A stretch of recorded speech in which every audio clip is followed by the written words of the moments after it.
Hey guys, it's Anna, and welcome to another episode of my Unfiltered opinions. If you're new to this series, this is where I speed review a bunch of fragrances that for one reason or another didn't work out for me. Some I think are fantastic, just didn't line up with my personal style or what I was looking for, and others I think are terrible. And please keep in mind, of course, that these are my own opinions, my own personal experiences with these fragrances. You might have a completely different experience with them. You might love them. I love that for you. But I think it's good. I think it's good to kind of break apart all the constant positive glowing reviews. So diving into the first one, we have Miu Miu Fleur de Lait. We have 3 notes listed: mango, osmanthus, and coconut milk. All 3 notes I enjoy, but I had a feeling like it's possible that maybe it would be too simple for me, too milky, too gourmand. For me, the opening is a bit sour and off, like either something's a little sour and off with the mango or the coconut milk or both. In the dry down, that quality goes away for me, but then it just smells generic. It smells perfumey with a slight waxy mango or coconut. So for me, it was like, Next up is Mind Games Caissa. This brand has been getting a lot of talk on social media lately. My by far favorite of the brand is Double Attack. Highly recommend that one. And Caissa is another one that I see being talked about.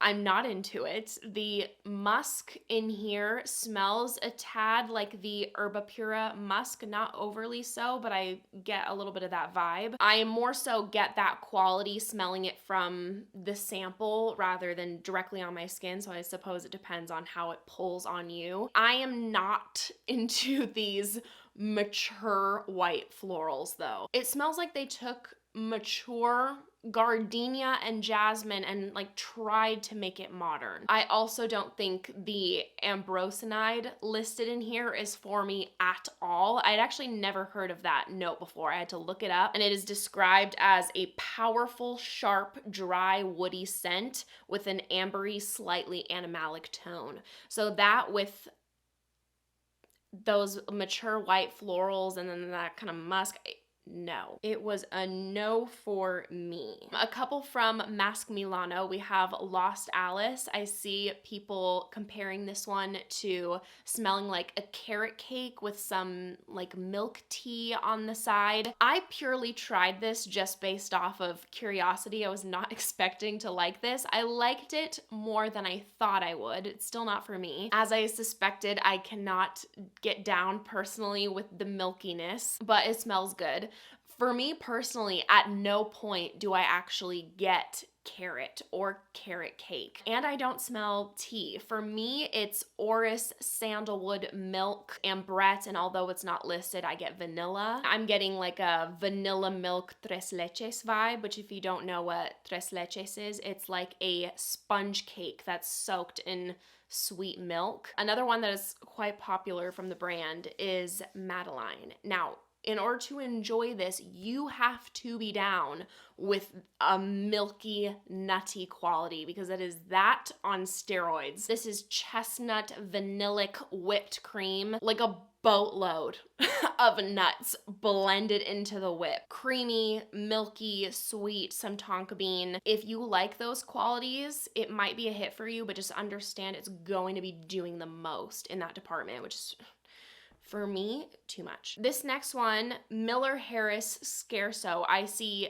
hyped a lot for a rose fragrance recommendation. I really don't like it. This is the kind of rose that like I cannot get down with. This is a dark, mature rose with oud and patchouli. Just throw that in there in the mix as well, like as if the rose wasn't doing enough. And then like a smidge of the sweet notes, like barely. Like I saw that sweet notes note, I was like, you might save it for me. No, absolutely not. I wish I could get that like beautiful, exotic, unique experience that Scherzo lovers get.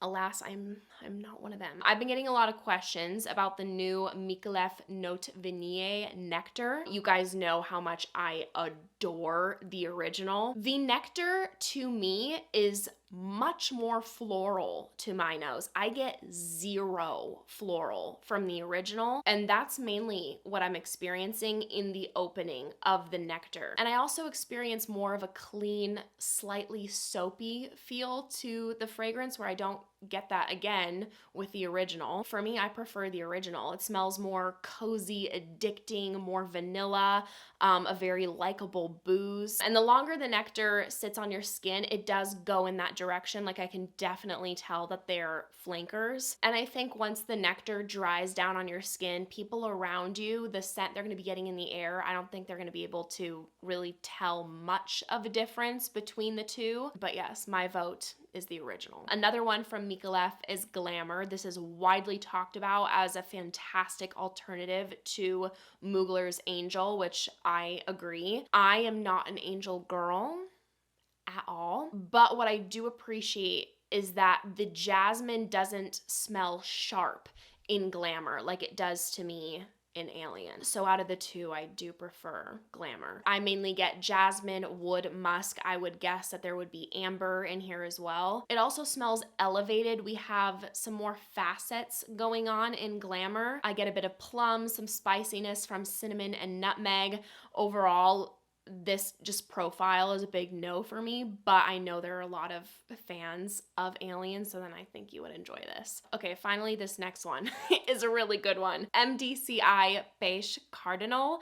I mentioned in my last video that Gritty Gossip Night has been my favorite peach scent to date. Peche Cardinal is the second best. It wasn't like enough for me to get a bottle, but I do absolutely think it's good. It's beautiful. It's a very true peach scent. It usually, that note comes off artificial, synthetic. I'm not getting like a true peach scent usually in fragrances, but I barely get anything else, to be honest. So I loved the scent, but I was wanting like a little bit more complexity. There's a touch of coconut, tuberose, wood, but just a touch. It's youthful, uplifting, yummy, super likable. Like this is a very safe buy. I think this would be difficult to dislike unless you just cannot stand fruity fragrances. So I'd prefer more going on because what I get is practically strictly peach, but it's very good. Also, I think it's overpriced because $250?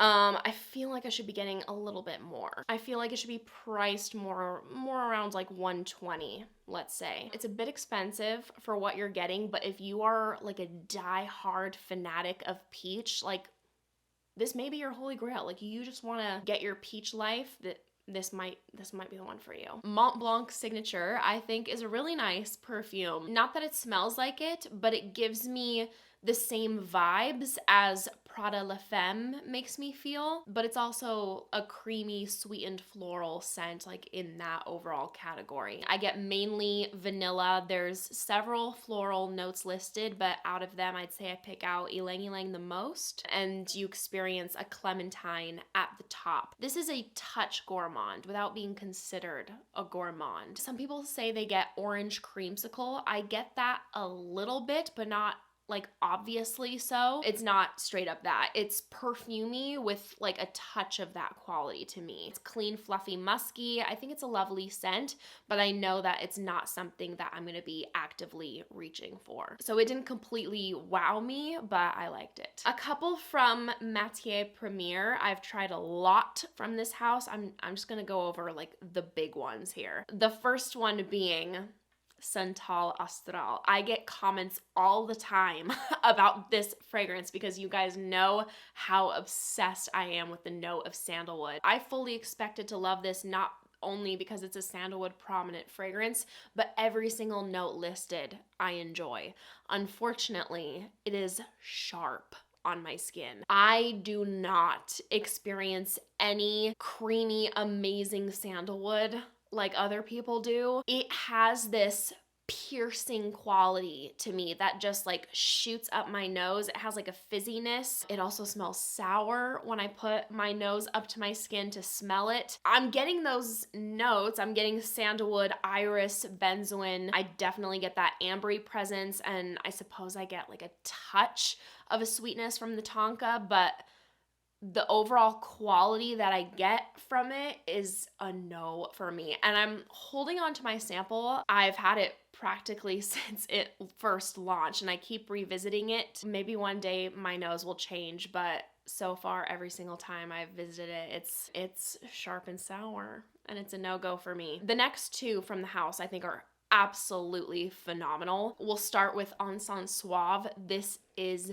beautiful. The only reason it isn't for me is that I personally cannot do scent profiles where there is a rich, creamy, gourmand vanilla mixed with like a deep dark note. That combo, I love the smell of it, but I can't wear it because it's too much for me. This gives me vibes of absolute aphrodisiac, same kind of thing going on, sweet creamy vanilla, dark notes. The opening is my favorite, and as it dries down, that's where it continues to gain on that vanilla. It's a very heavy whipping cream, thick vanilla. The coffee note doesn't smell like coffee to me, but it does add a slight earthy bitterness that I love. The incense note is addicting and perfect. It doesn't smell dry or super masculine. This is a perfectly unisex scent. It's very warm, ambery, resinous. If you're into that thick vanilla, dark note combo, I think this would be a hit for you, and it's fantastic for the winter. Like, you gotta be pulling this out on those freezing days. The other one that I think is beautiful is Parisian Musc, specifically if you love the note of fig. I usually loathe the note of fig, but this is one of the best fig fragrances I've smelled. It's very fresh, musky. You get ambrette, some cedar. It is very, very nice. It's beautiful, feminine, elegant. If you love fig and musk, I think this is going to be like your favorite fragrance ever. Now I'm going to talk about several from MFK. The first one being Amyris Femme. I am not a fan. It smells like a perfume, if you know what I mean. It smells mature to me. It has like a vintage touch. I mainly get iris, musk, citrus, vetiver. It doesn't smell like anything special to me. It smells like a scent that I've smelled before, like in passing, on an older woman. And I don't mean like old, I just mean it has definitely more of like a mature presence to it. Smelling this in passing, I would guess that this would be like a Chanel perfume. That's the kind of vibes it gives me. Nothing at this kind of price point. I don't think it's worth it. 724 is a very pretty, nice, clean scent. I was fully expecting to not like this at all because of the sweet pea. Guys, Bath and Body Works sweet pea trauma. That scent is triggering for me. Like, it reminds me of middle school, but I couldn't stand it in middle school either. Like, sweet pea is not for me. Luckily, it is not giving that whatsoever. The aldehydes don't make it smell dated, but definitely clean.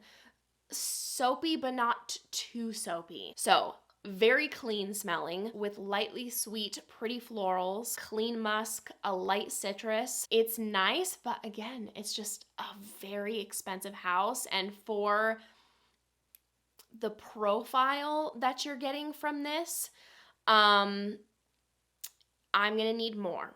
An enormous miss for me is the very famous Oud Satin Mood.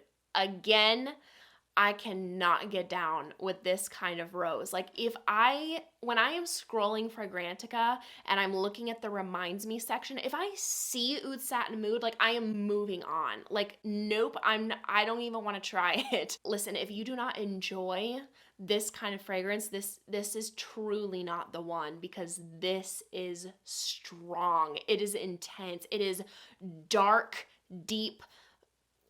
For me, For me, it's like a mature, intense, dry rose with oud, and it's not listed, but I get like spices that I cannot get down with. Very much so a Middle Eastern smelling fragrance. There are plenty of Middle Eastern profiles that I adore, but this was not it for me. Another one from the brand that is very popular, that I think is popular for good reason. This is Gentle Fluidity Gold. I can't do anything that remotely reminds me of the Santal Intense Cafe DNA. And there is no rose or coffee listed in here, but I get it. I get the comparison. However, I will say, out of all of the fragrances that fall into that family, this is the best one that I've tried. It is a very well done fragrance. It is beautiful. I can fully see why it's so loved, why it's so popular. Just across the board, it's a very likable, crowd-pleasing, elegant, feminine fragrance. It's warm vanilla musk, like a white amber, but you have to be down with that kind of intense cafe profile, because I absolutely will pick up the coffee rose vibe with like a syrupy vanilla. Moving on to Mancera, we have a new launch, Tonka Cola. I think this is actually my favorite from the brand. This is pretty easy to describe. This is a very spicy cherry cola. You're getting a lot of cinnamon, and usually cinnamon isn't for me, but it just works so well in here with the cherry, the Coca-Cola vibe. And for me, it only feels like a cola for like the first hour, and then it's not straight up that, while still like retaining a bit of that quality. It feels very warm and ambery. It has patchouli, tonka, vanilla. At this moment, I don't feel called to get a bottle, but I will continue to revisit it. I think it's a good one. Instant Crush, I see being compared to Baccarat Rouge 540 quite often, and this is notably different to me. It was much less of BR 540 than I expected it to be, but yes, it does have like an airy saffron sweetness. If we're comparing the two, this feels darker than BR 540. I wouldn't describe it as dark, but it feels more weighted than Baccarat. Baccarat is so airy. It's just like a cloud that lingers everywhere. It's more woody, where from Baccarat I get more so of that cotton candy quality. We have some added sweetness from vanilla. It has a citrusy touch. I slightly pick up on the florals. Definitely get the musk. If you're familiar with Santal Mancera fragrances, they across the board smell very synthetic, and they have that Mancera Santal DNA. And that is on blast in this blend. For me, I get like this kind of ginger ale quality to it, because it just feels so fizzy and fuzzy. I can see why people like it. It has a very specific, unique quality to it, but it's a lot. It can be headache inducing. And the last one I will go over for today is Mancera Holidays. This is a really good tropical fragrance. It's not unique, but it's perfectly, typically tropical, summery. Like when you think of that category, like this is Holidays to a T. But it doesn't smell like sunscreen or cheap to me. It's also not quite as dense or thick as I expected it to be, but there is like a warmth and a creaminess to this scent. It has that classic combo of coconut, vanilla, tiare, ylang ylang. So it's not going to be like something you haven't smelled before, but it's definitely a feel-good scent. It just feels happy, summery, and quite likable across the board. I think if you're looking for kind of like a nostalgic, summery scent, this will definitely fall into that category. And as usual, Mancera performance is fantastic. So that wraps up my reviews for today. Thank you guys so much for watching. If you enjoyed, make sure to give this video a big thumbs up and make sure to subscribe down below if you haven't already. If you want to see me in any more videos, I'd appreciate it so much. I hope you guys are having an amazing day, and I hope to see you in my next video. Bye!